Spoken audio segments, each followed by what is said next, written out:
à toutes et à tous, merci de nous rejoindre pour ce 30 minutes.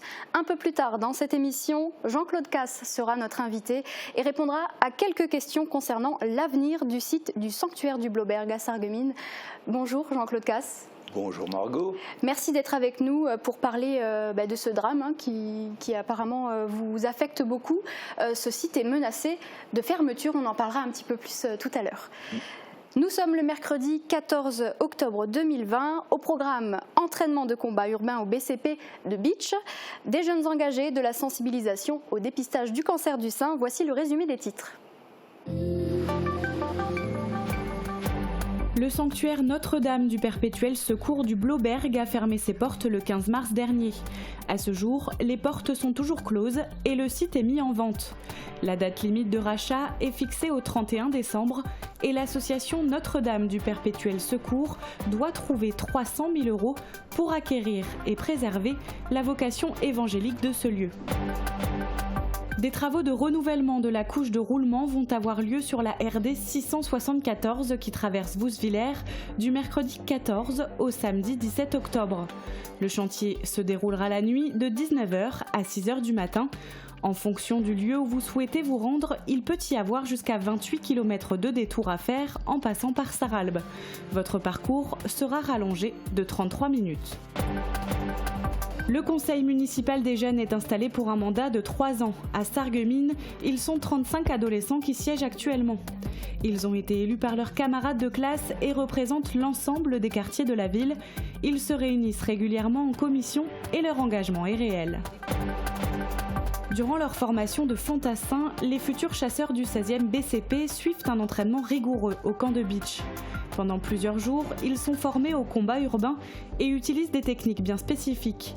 Ces exercices apportent un savoir indispensable aux soldats qui sont amenés à intervenir en opération extérieure. Claude Brown est artiste plasticien. Après avoir fait les arts décoratifs, il s'est installé à la Colute, à Wimmenau, il y a une 50aine d'années.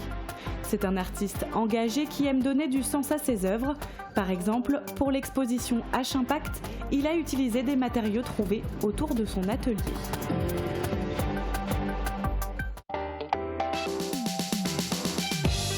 Jeunes et engagés qui sont les ambassadeurs de notre société. Les invités du nouveau numéro de Polygone défendent tous une cause. Environnementale, humanitaire, politique, engagement militaire. Vous allez découvrir leur histoire, ce qui les a poussés à se lancer dans des projets ambitieux et ce que ça implique dans leur vie quotidienne. Une émission à retrouver mercredi en direct sur Mosaïque Cristal.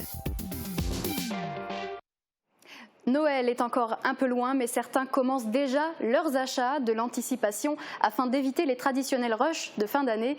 Guillaume Dumonteil est en direct avec nous et fait justement actuellement sa liste de cadeaux de Noël. Salut Guillaume, est-ce que tu m'entends Guillaume ? Guillaume ? Pardon Margot, j'étais plongée dans la lecture d'un livre très sérieux et très intéressant. Non, en fait, comme tu le disais, je suis en train de faire la sélection des jouets que j'aimerais bien avoir pour Noël. Et même si on est à 2 mois de l'événement, de nombreuses personnes sont comme moi en train de choisir les jouets qu'elles aimeraient bien avoir au pied de leur sapin. Bon, essentiellement, ce sont les enfants qui font ça. Et d'ailleurs, nous sommes allés à la rencontre d'un jeune garçon sarregueminois, mais également à la rencontre d'un responsable de magasin de jouets qui nous explique un petit peu comment ils appréhendent ce grand moment qu'est le 25 décembre, 2 mois avant l'échéance. Merci beaucoup Guillaume, on te retrouve tout à l'heure grâce à ton reportage. On va partir à Bitche maintenant dans le cadre de leur formation technique de spécialité. Les futurs chasseurs du 16e bataillon de chasseurs à pied de Bitche doivent passer par un entraînement rigoureux au combat. Il en existe plusieurs catégories comme le combat urbain composé de tactiques bien spécifiques. C'est un reportage de Yannick Sûr.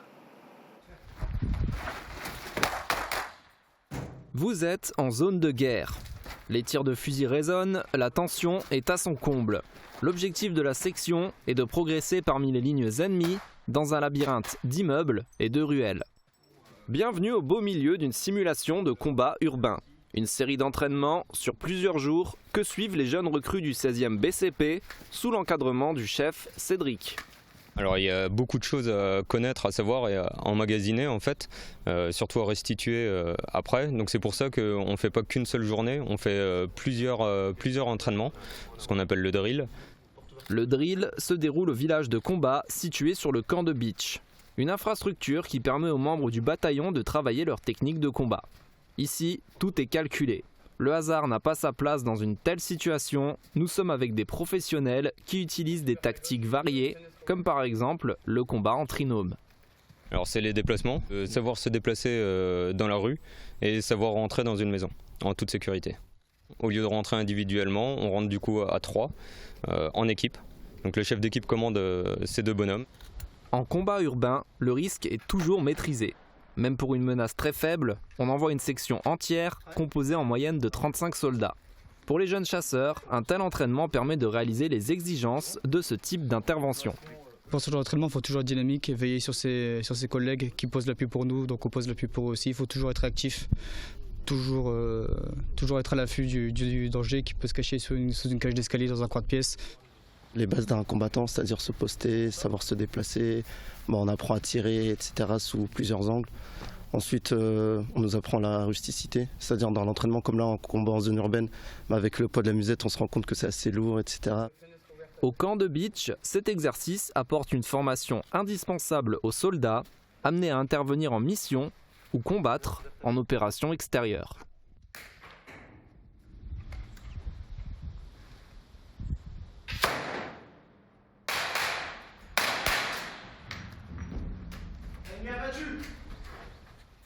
Ce soir, le président Emmanuel Macron consacrera une interview en direct de l'Elysée diffusée sur France 2 et sur TF1. Une interview lors de laquelle il clarifiera la situation sanitaire et annoncera de nouvelles mesures restrictives. Qu'attendez-vous de son discours? C'est la question que nous vous avons posée ce matin. Dans le cadre de l'épidémie actuellement en cours, le président va s'exprimer ce soir.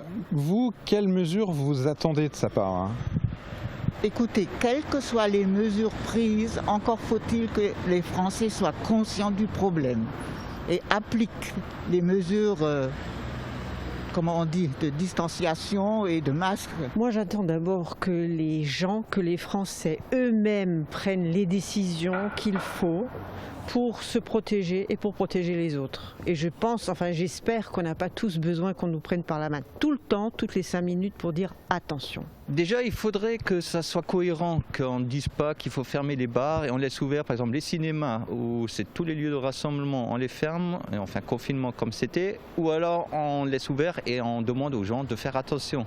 Mais c'est un peu de l'anarchie actuellement, on ne sait pas trop ce qu'on a le droit de faire, ce qu'on n'a pas le droit de faire. Bon, déjà éviter un confinement général, hein. Autrement, à mon avis, on va arriver au couvre-feu. Et je trouve ça un peu normal parce que quand on voit parfois le comportement des gens dans certains établissements, finalement on le cherche. Hein. Déjà qu'il n'y ait pas de couvre-feu, parce que je trouve que c'est quand même un manque, il nous prive de notre liberté par rapport à ça, et je pense que c'est plutôt une excuse pour empêcher les gens de faire vraiment ce qu'ils veulent. Est-ce que c'est quelque chose qui vous inquiète vraiment, le couvre-feu? Oui, quand même, parce que en tout cas les jeunes, on a quand même envie de sortir, de profiter encore un petit peu, et c'est vrai que voilà. Je sais pas trop quoi en penser, mais je trouve que c'est un petit peu, ils en rajoutent un petit peu quand même. Je pense que les jeunes aussi devraient être un tout petit peu plus responsables et arrêter de faire la fête pas arrêter de faire la fête. Ils peuvent faire la fête, mais il faut qu'ils tiennent compte aussi il faut que leur raison sache prendre en compte ces nouvelles contraintes, parce qu'ils sont aussi, eux, concernés par le problème. Et justement, en parlant de jeunes responsables, à Sarreguemines, certains élus sont des adolescents.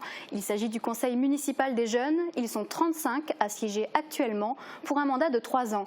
Les jeunes ont-ils vraiment une place dans la vie politique de la ville? Pour le savoir, Marie-Morgane Lorenz les a rencontrés. Reportage. Camille, Amaury, Louise et leurs camarades de la commission aide sociale ont aujourd'hui rendez-vous à la résidence du centre. Avec les seniors, ils vont faire une balade au cours de laquelle un lien se crée entre les 2 générations. Cela fait bientôt 2 ans qu'ils sont élus au conseil municipal des jeunes de Sarreguemines.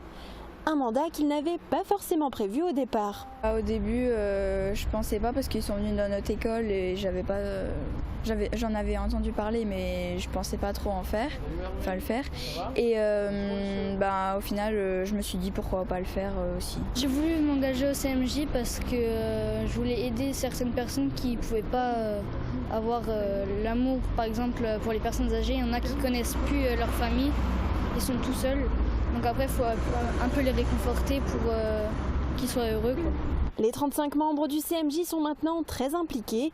Ils se retrouvent régulièrement avec leur commission pour trouver de nouvelles idées et les mettre à exécution.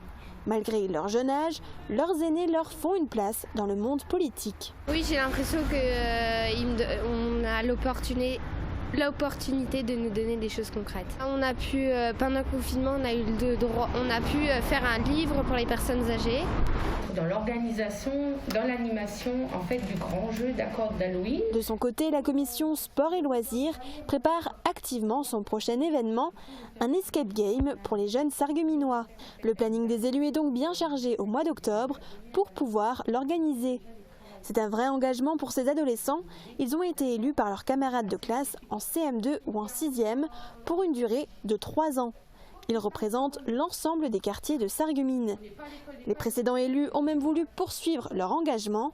Ils viennent de former JCS, Jeunes Citoyens de Sarreguemines. Et voilà, J-71 avant Noël. Cela peut paraître long, mais on n'est jamais trop prudent. Magasins et enfants sont déjà passés à l'action. Les premiers mettent en place les jouets, les seconds peaufinent leur sélection, comme vous allez le voir dans ce reportage.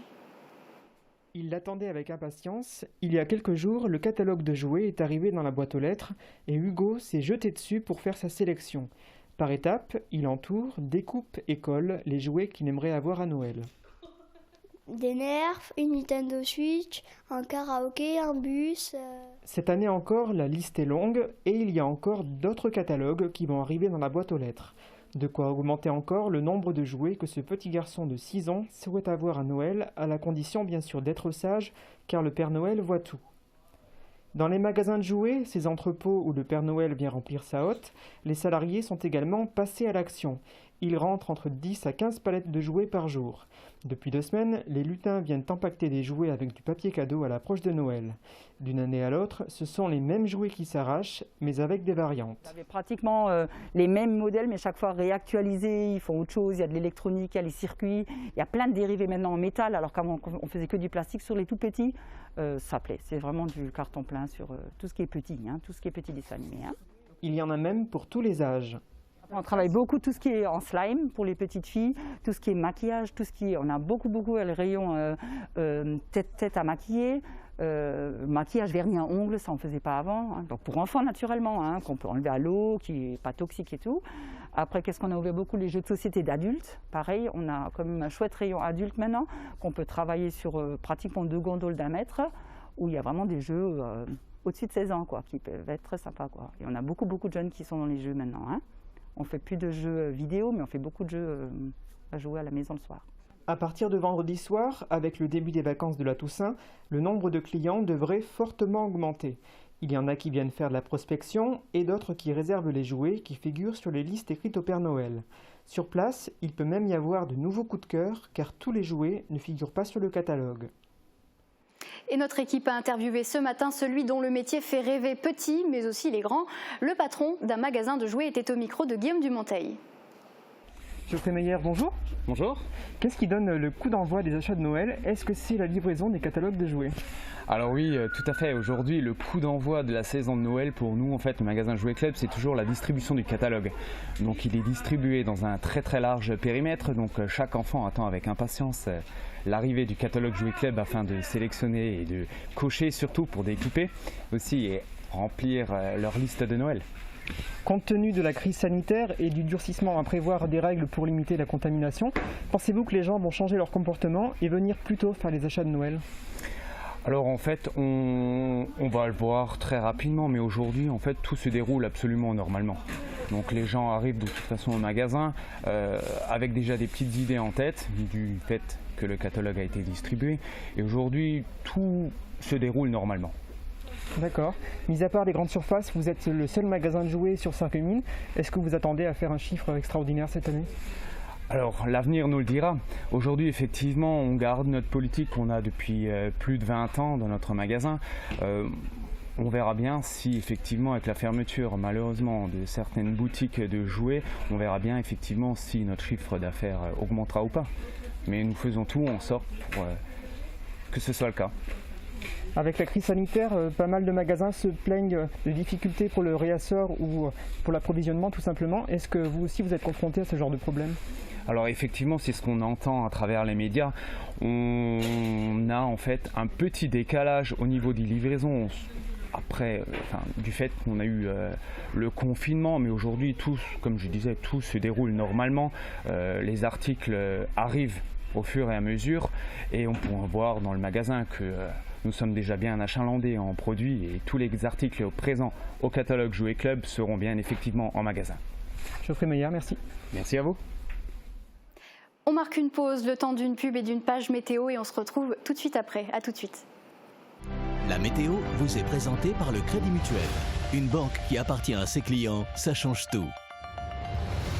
La rénovation de vos façades avec Modern Habitat allie esthétique et une résistance garantie à toutes les intempéries.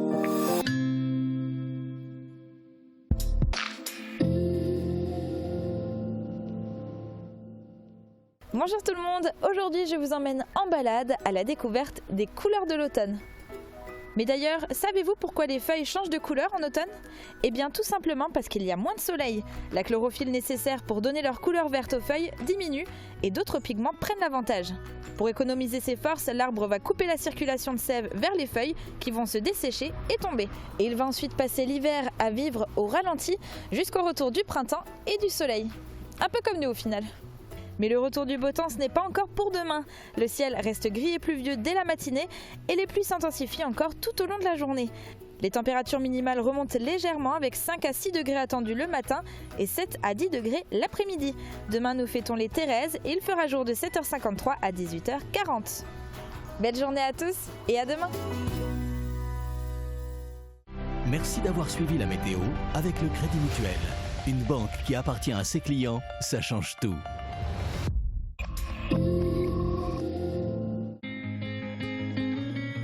Toute l'équipe d'AVS Santé se mobilise pour lutter contre le cancer du sein. C'est le premier cancer féminin. Il touche près de 60 000 nouvelles femmes chaque année. Je suis une de ces femmes. J'ai réussi à surmonter ça en me faisant dépister à temps. Dans 9 cas sur 10, le cancer du sein peut être guéri s'il est découvert à temps.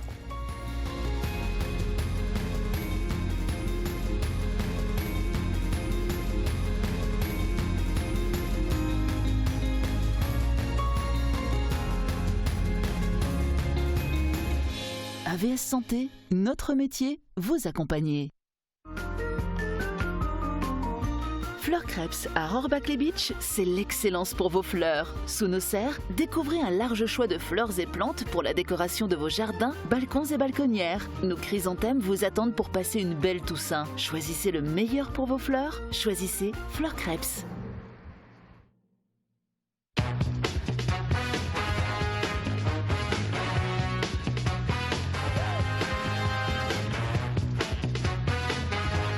Vente, réparation, dépannage, lavage, station-service. Les garages Schwind à Rohrbach et Sarreguemines. Et si les créateurs italiens influençaient l'aménagement de votre maison ? Cuisine, salle de bain, carrelage, Cesa au centre de la Rotonde à Sarreguemines vous propose un vaste choix et un excellent rapport qualité-prix.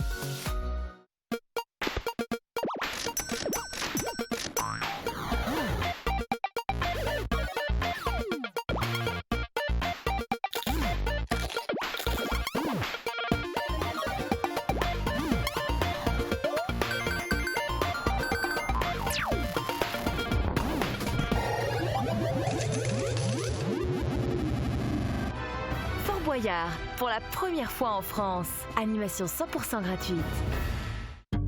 AVS Médical est votre spécialiste de l'incontinence. Retrouvez toute une gamme de protection pour fuites urinaires intenses à modérées à partir de 4 €, ainsi qu'une gamme de soins de la peau. Nous vous conseillons en magasin ou à domicile et proposons des échantillons et une livraison gratuite. En plus, jusqu'au 31 octobre, pour un carton de produits d'incontinence Molicare acheté, un sachet de lingettes imprégnées offert. Venez profiter de l'offre dans nos magasins AVS Médical. AVS Santé, notre métier, vous accompagner. Merci de nous rejoindre sur Mosaïque Cristal. Nous recevons sur ce plateau Jean-Claude Casse. Bonjour et bienvenue chez nous d'abord. Vous êtes ici car vous êtes mécontent puisque en tant que président de l'association gestionnaire du sanctuaire du Blauberg, vous venez exprimer votre tristesse puisque ce site est menacé effectivement de fermeture. C'est exact, c'est ça. Le site est menacé de fermeture alors qu'il connaissait une expansion fantastique. Le nombre de pèlerins et de fidèles était de plus en plus nombreux, a connu une croissance depuis 2009. Et un beau jour, l'année dernière, il a été décidé de supprimer cette messe de 10 heures pour la placer à 18h30. Et la messe de 10 heures a été transférée sur le site de la paroisse de Sarreguemines. Ça a été la première étape. Ensuite, il y a eu la fermeture du site à cause de la crise sanitaire. C'est ça. Ça a fait que remuer le couteau dans la plaie finalement. Ah oui, finalement, il ne se passe plus rien. Depuis le 15 mars, il ne se passe absolument rien. L'église est fermée et on ne sait pas quand elle ouvrira de nouveau. Donc les gens commencent à s'impatienter, ils commencent à se poser des questions. Ce site, il est menacé de fermeture. Est-ce qu'il est menacé d'être complètement détruit ? Ce site est menacé de fermeture parce que les pères rédemptoristes propriétaires du lieu ont lancé une proposition de rachat et jusqu'à aujourd'hui, personne ne s'est intéressé au site et la date limite fixée est le 31 décembre pour trouver une solution. À qui appartient ce site exactement ? Il appartient à la congrégation des rédemptoristes. D'accord. Alors, si on peut recontextualiser un petit peu, le site est menacé en 2009 par un premier projet de fermeture. Suite à ce projet de fermeture, vous avez donc créé l'association Notre-Dame du Perpétuel Secours du Blauberg. Suite à ça, vous avez entamé une série de travaux. Vous n'avez finalement jamais cessé de vous investir pour préserver ce site. L'investissement est un investissement de tous les jours. Quand on a la gestion d'un tel domaine et qu'on n'a aucune aide extérieure, aucune subvention, il faut trouver les moyens de financer tous ces travaux qu'on a effectués. Et on a trouvé ces moyens, c'est des dons que nous ont fait les fidèles qui nous faisaient confiance, ces fidèles qui se sont investis à fond en nous donnant la possibilité de gérer ce site au mieux. Alors, toujours autant de fidèles, mais par contre, peut-être de moins en moins de prêtres, c'est ça ? Le gros problème, c'est la réfraction des prêtres dans le diocèse. Et je comprends très bien que la situation est très difficile.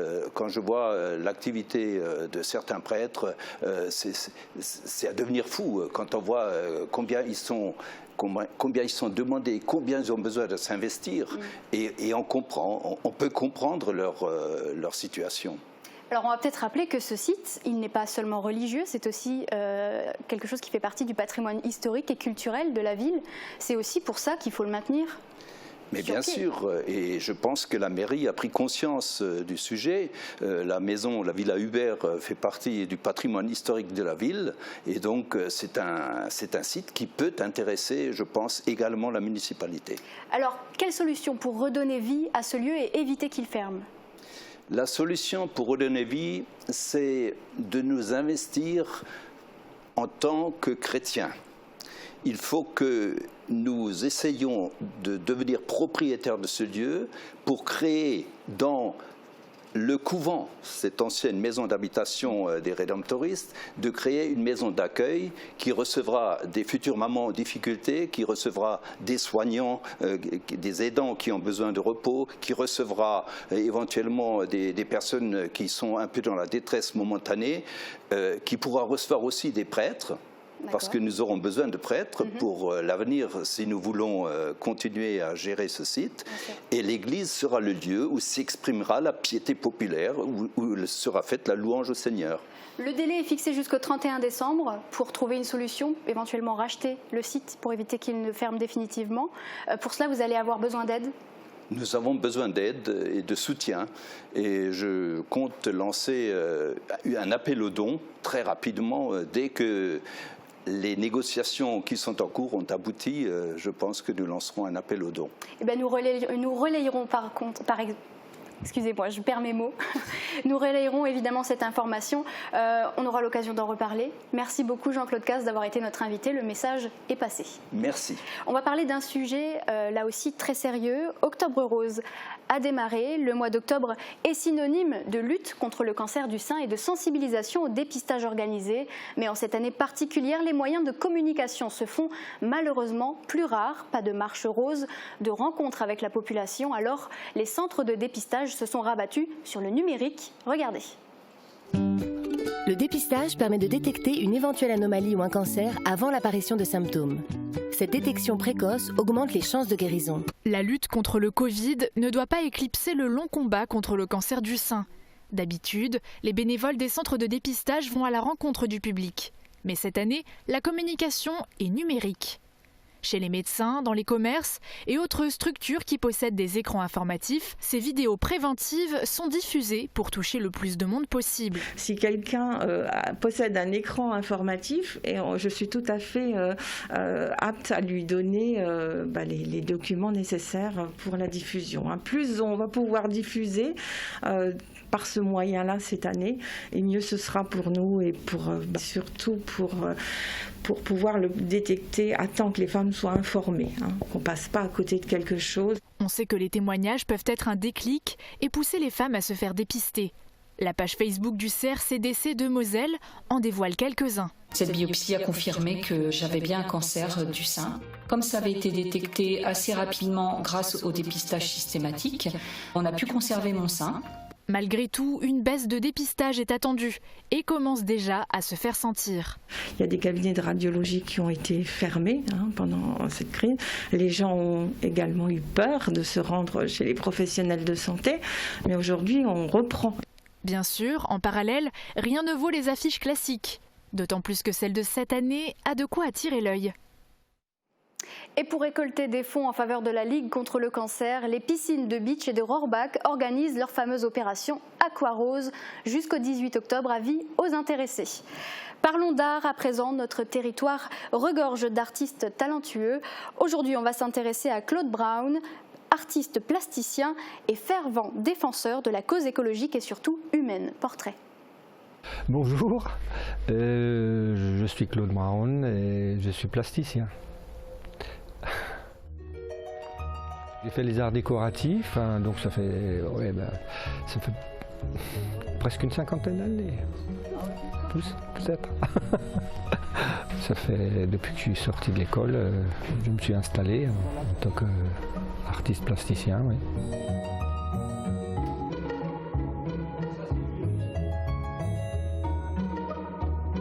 Un sujet de société qui me préoccupe, et puis à travers mes œuvres, évidemment, ça. On le ressent. Bon, alors, je peux me poser la question aussi si un artiste, si c'est pas son rôle aussi, de parfois être engagé, et de faire un zoom, voilà, vers quelque chose pour mener une réflexion, un sens, une émotion, agrandir un sujet. C'est la cause humaine et puis, disons, du sens de la vie, de la biodiversité, la nature, l'environnement. C'est l'humain, effectivement. Forcément, ça apparaît à travers ce que je fais. Voilà, donc alors on peut le prendre, ça peut faire miroir ou pas du tout. Ça peut parfois gêner, parfois ça peut éveiller un partage de personnes qui ressentent la même chose mais qui ne le disent pas ou le disent autrement.